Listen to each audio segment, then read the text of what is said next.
ଆନନ୍ଦପୁର ଧର୍ମପ୍ରାଣ ମହିଳାଙ୍କ ବିୟୋଗରେ ଶୋକ।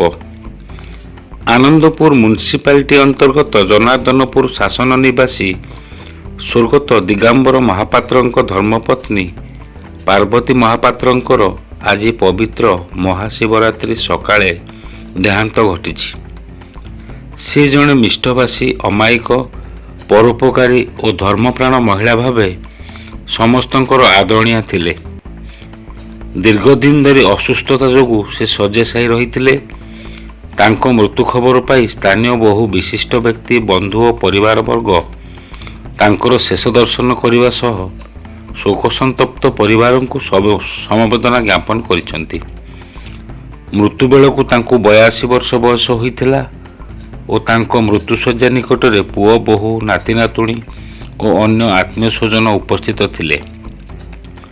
ଅପରାହ୍ନରେ ପୁଣ୍ୟତୋୟା ବୈତରଣୀ ନଦୀ କୂଳରେ ତାଙ୍କର ଅନ୍ତିମ ସଂସ୍କାର କରାଯାଇଛି।